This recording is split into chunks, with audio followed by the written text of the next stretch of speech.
Hey, what's up guys, it's Bakes here and thank you for joining me for my music album collection update video for summer autumn 2026. I know you guys know how it works by now, just all of the albums and CDs and shit like that I've picked up over the past 6 months. I've got a nice pile of CDs off to the side here, not overly massive but a good portion to go through.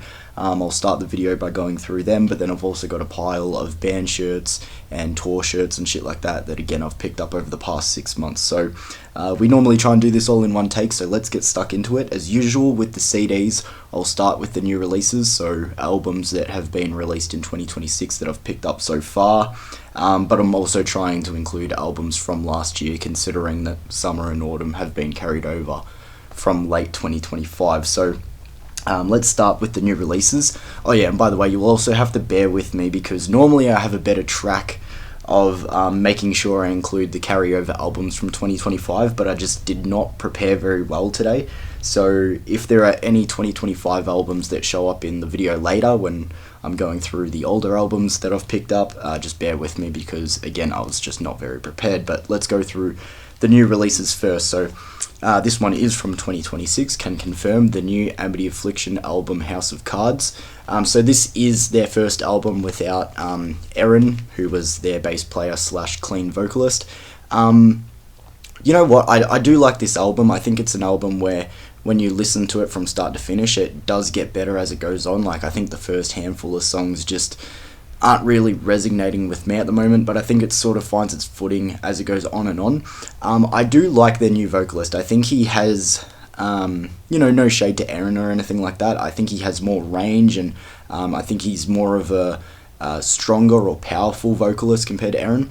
But, just being an Amity Affliction fan and just knowing Aaron's voice so well, I just feel like the sound has lost a lot of its personality and a lot of what I resonate to being Amity Affliction. So I'm not completely in love with this album yet, but I still very much enjoy it because I'm a big Amity fan. So House of Cards, Amity Affliction, their new album. I picked up the Foo Fighters' new album, Your Favourite Toy. By all means, nothing special. Unfortunately, I don't think it's as strong as their previous album, being But Here We Are, which was their first album since their drummer Taylor Hawkins had passed. So I was hoping for another strong follow-up. This one is just maybe okay at best, but growing up listening to the Foo Fighters and things like that, I'm like, you know what, the album's not anything offensively bad or whatever, so picked it up. Now this is one from 2025, I think. It would have been from last year, 2025's Pink Moon by Silverstein. So Silverstein actually did 2 albums last year, and they actually released them separately. So there was Anti-Bloom that they released at the start of the year, and then they did Pink Moon at the back end of the year. Comparing the 2 albums, you know what, they're probably both roughly the same now. I've had more time listening to Anti-Bloom, obviously, because that one came out first. But Pink Moon, the more I've gotten used to this one now and spent more time with it, I'd probably say that the 2 of them are probably roughly equal and good companion pieces. So there you go, Anti-Bloom, Silverstein. I missed one that actually is from this year. Here we have a small Australian band called Down and Out, and this is a combination release of EPs. So it's got their EP Sunk Cost Fallacy, that's actually from 2025, but then it's also got Guilty as Hell, which is their new EP from 2026. I know it sounds very confusing. That's probably a better way of explaining it there on the back. So their 2025 EP, Sunk Cost Fallacy, their 2026 EP, Guilty as Hell. Like if you're a fan of Neck Deep, for example, when they released the combination EP, Rain in July, History of Bad Decisions, same sort of gist here. A sort of low-key Australian pop-punk band. I'm very new to them as well, but I decided to pick up, their EP, cool shit. And this is actually their other EP that I also put in the order. So this is All Things Considered, Smoke and Mirrors combination EP. And it's all signed there on the front. This is, I actually wouldn't be able to tell you when these 2 EPs are from, so that one's snuck its way into the new release pile, but some cool shit here. So I'm looking up, I can hear the wind whistling outside, shipwrecks, I thought it was someone screaming. Okay, and then these are two albums from 2025. Again, sorry it's so scattered and I'm so lesser prepared than what I normally am for the new releases. But here I have Audrey Hobart's Who's the Clown, which is her debut album. Yeah, I think she's a really cool artist. She's another artist that is very new to me. I'm sort of just almost coming to terms with this album myself, but upon the first handful of listens, like, something about it just really grabbed me. I've seen a lot of people calling her like a weird girl's Taylor Swift, and like I can kind of see it, but I think her sound is like more of a fusion between like Gracie Abrams and maybe Carly Rae Jepsen. I think is probably like a better comparison there. But like her lyrics are a lot of fun. I like her style of music sonically. Like, it's playful, but it's also just very like singer-songwriter in a way. Like yeah, it's very hard to put like a finger specifically on her, but then she also sort of fits this niche that I think is very in at the moment. So I highly recommend Who's the Clown by Audrey Hobart. Like I said, an album from 2025, and then another album from 2025 that is overlapping, and here we have Flowers by The Devil Wears Prada. I haven't listened to this album in a fair while, since last year. I remember like sort of like, it's one of those albums where like the really, really good songs are like incredible, and then unfortunately there's like sort of a big jump between like the rest of it. Like, for me, I think the singles are like outstanding, like songs like For You and Ritual, incredible stuff. And don't get me wrong, there are a handful of other songs scattered throughout, but you know, I think like the standout songs are just like another level above. But I was very happy to find a physical release. I thought it'd be a long time till I could get my hands on it. Obviously, being the horror fan that I am, just all the imagery here reminds me so much of Midsummer, and maybe it is inspired somewhat. And I love the colour scheme as well, like the yellows and the orange. I just think it's beautiful. But that's just talking about the release, I guess. Yeah, but that's the album. Alright, now going through some albums that are...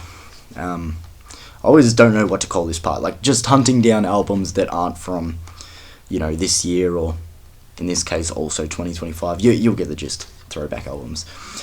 Here I picked up Tickets to My Downfall, Machine Gun Kelly.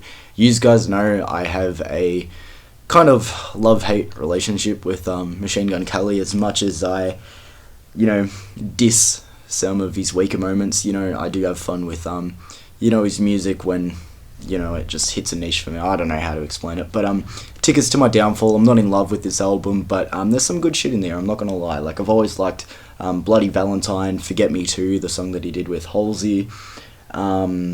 What's the other one? Concert for Aliens is pretty cool. I think Jawbreaker is a really underrated song on the back catalogue of this album. Now, one thing I should also include here is this is a re-release of the album, where it's actually got 2 discs and it's got like some bonus tracks and everything. So you've got Body Bag that he did with Youngblood and Burt McCracken from The Used. A lot of the other songs there on disc 2 I'm not too familiar with. See, this is where I got to diss him again. It has the terrible cover of Paramore's Misery Business. Like, that's where my hate for Machine Gun Kelly comes out. It's like, bro, do you want to put a bit of fucking emotion into that song? But whatever. One of his best songs ever is actually on disc number 2, Love Race with Callan Quinn from Sleeping with Sirens. I really hate how they stacked the 2 discs as well. I thought it would have had like a little flip panel thing, but you actually got to take the whole center out to get to disc number 2, which is really weird. But anyway, just rambling. Here we have Good Charlotte's Good Morning Revival. I've always thought like this is a very, very underrated album from Good Charlotte. Like, you know, they're self-titled. I've always thought is like right up there with The Young and the Hopeless, which I think The Young and the Hopeless most people can agree on is like probably their most popular album, but I really put their self-titled up there as well. But honestly, Good Morning Revival isn't too far behind. This is like more of like an experimental stage of their career, but most people would know this album for songs like Misery and The River and Dance Floor Anthem. But there's so much other cool stuff on here. Keep Your Hands Off My Girl. I've always liked Broken Hearts Parade, All Black. Yeah, there's some cool shit here. As I said, I understand because it is a more experimental era of their career, but, you know, I'm about it. One of the most underrated albums by, again, I'll argue it till the day I die, by one of the most underrated bands. Here we have Anthology by Alien Ant Farm. I just have to say this every time, because you say Alien Ant Farm and people go, isn't that the band that covered Michael Jackson's Smooth Criminal? And you're like, yeah, and don't fucking forget it. But, like, they're so much deeper than one hit wonders. Like, this album is legit, like, incredible from front to back. Like, Courage, Movies, Summer, Sticks and Stones. I've always loved Stranded. I think it's like a really underrated song. The cover of Smooth Criminal is on here as well. Calico, like, some really cool shit here. Like, if you just think that Alien Ant Farm are one hit wonders, like, I really encourage you to actually check out their discography, because it is really cool. One of my favorite pop punk bands making music at the moment, or maybe just even of all time. Like, they consistently hit, and I've been looking for this album for the longest time. Like, I speak about it all the time, so you guys are probably surprised it took me so long to get around to grabbing it. But it is Red, Green or In Between by Waster. Just some really fucking cool shit. Like I said, Waster never miss with their albums. Like, from this all the way till the Wheels Fall Off, and Identity Crisis in between and shit like that. And I really hope they do put out another album soon, because, like I said, they're just on a very consistent run of music, and I don't really see them slowing down. But this is their debut full length, if I remember correctly. But some, like, really iconic songs of theirs on here, and again, just some, like, really underrated deep cuts as well, like Lonely Smiles, The Last Ride, King's Cup. Good shit on here. So happy I was able to find that album. Here's a fun one from my childhood that hit me like a ton of bricks one day. I was just like, fuck, I haven't listened to this band in ages. And then I went back and listened to them, and I'm like, and why do I not own any of their albums? The Bloodhound Gang, Hooray for Boobies. And I wasn't joking. This is an album from my childhood. If you know the Bloodhound Gang, you're probably like, what type of childhood did I have? I had the best fucking childhood. Like, my dad would play this album all the fucking time. Probably didn't really understand the sexual references at that point. But yeah, this is, like, such a fun album. What kind of sucks is the version that we have here in Australia, like, does not include, like, some of, like, their really, really good songs that I'd like to see on here. Like the Jackass song, and fuck, I'm forgetting the name of it. The one that sampled Pink Floyd. Yeah, you guys know what I'm talking about. But regardless, fucking such a fun album. I Hope You Die, Great White Dope, Mope, obviously Bad Touch. Like, I was singing that song at the top of my lungs at probably like the age of 6, not knowing what the fuck it meant, but doing it. And I swear to God, Jimmy Pop, he's actually a very, very talented writer. Like, again, a lot of what he's writing is very crude and whatever, but when you really think about it, it's smart. Like, he's a very good lyricist, but fun music. Like, it's crazy. Like, I was just like, fuck, I haven't listened to Bloodhound Gang in a very, very long time, and it's not like they were ever a band I fell out of love with or anything like that. I just went, yeah, I haven't listened to them in a bit, and immediately I'm like, yep, need that album. Because it's legit. It's like I'm not even joking, it would probably be in like my top 50 favourite albums of all time, which is wild to think about. And what's even more wild, we're transitioning from the Bloodhound Gang to Lana Del Rey. Yeah, what a transition. But Lana Del Rey, again, a solo female vocalist that I just love, like, how her music makes you feel. It's so like hypnotic and angelic, but it's got like this I'm low on words right now for it. I should have also said at the start of the video, I'm feeling not the greatest today. If you watched my horror movie collection update that I did a couple of days ago, still riding that low. But yeah, great shit on this album. Born to Die, obviously, Video Games. Like, some of her best songs are on here. Like, one of my personal favourite songs I've heard, Dark Paradise, right here as well. Summertime Sadness. Very strong album. And then the last of the albums here, we have I Prevail with Lifelines. Yeah, shout out to my brother for getting me into this album, and I guess sort of I Prevail in general. But some good shit in here. Like, I picked up their album from last year. What was that called again? Violent Nature. And that album's a lot more heavy and you know, this was back, again, kind of like what I was talking about with Amity Affliction, back before they parted ways with their clean vocalist, who at the moment I can't remember his name, but yeah, so this one had a bit more of like a pop punk edge in there thrown in as well, especially during the choruses and whatever, but yeah, cool shit. Alright, that is it for the albums. Going into the shirts, and this video will be done pretty quick. So one of them I'm actually wearing right now, a Blink 182 shirt, or 182, however you want to say it, because it is divided, especially here in Australia. I forget, Mark Hoppus said it one time. He said in Australia we always call it Blink 182, and everywhere else calls it Blink 180. I don't know. Like, I swear to God, I think I say both. I should probably decide on one or the other because, like, yeah, they're like my second favourite band of all time, I'd say. But then the rest of them are sitting over here, which I just realised I put very far away. There we go. Alright, let's go through these shirts. I don't know how the fuck I folded them here. Alright, so the first one I'll show off is, as you guys probably know, if you've been on my channel for a long time now, a long time watcher, I go to Good Things Festival every year, and every year I make sure that I buy a shirt. So this is the one from this year. This is the front of it, Good Things 2025. It sort of had each year sort of has like an aesthetic theme. This one was like monsters and fairy tales and cryptids and shit like that. So yes, that is Bigfoot. And then on the back here you've got obviously the bands and all that played. So Tool was main headliner, Weezer second banner, and then you've got the rest of the bands there. Who did I watch?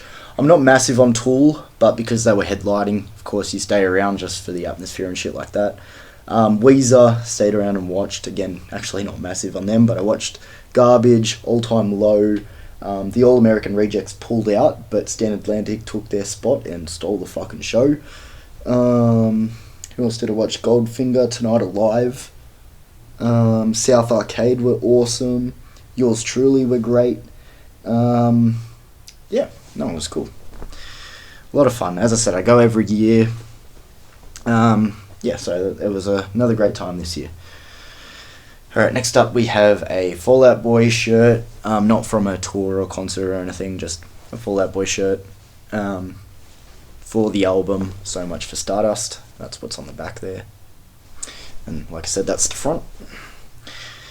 But then, on the other hand, this one is from a concert, from a tour. Forgot how long ago. Went and watched, we'll have the date here on the back. I went and watched Pierce the Veil. First time seeing them live, it was fucking awesome. I picked up this shirt in particular just because I like how it represents all of their albums. Like, obviously with it being a tour, you know, for their latest album, a lot of the merch was focusing on that album in particular, being The Jaws of Life. But again, I just like that this one had something to represent all 5 of their albums there. So yeah, my favourite of their albums has always been Misadventures, but honestly, for a second place, it's kind of caught between The Jaws of Life and Collide with the Sky. I think most people would say Collide with the Sky. But then here's the back here, the I Can't Hear You World Tour. So there you go, and they were awesome. Like, again, like, had such a great time watching them live, and and then they opened, their opener was Movements. So how can you not have a great time with Movements opening, and then you have Pierce the Veil like as the headliner? Great shit. But there you go, guys. Yeah, it didn't actually take as long as what I thought it was, but yeah, going through the albums there, a good handful to go through. I'm very happy with the pickups that I got to. And then yeah, hopefully you enjoyed the shirts there as well, guys. If you have any input that you want to leave behind, leave it in the comments there. And again, like usual, thank you for joining me, guys, and take care. I'll see you for another video soon.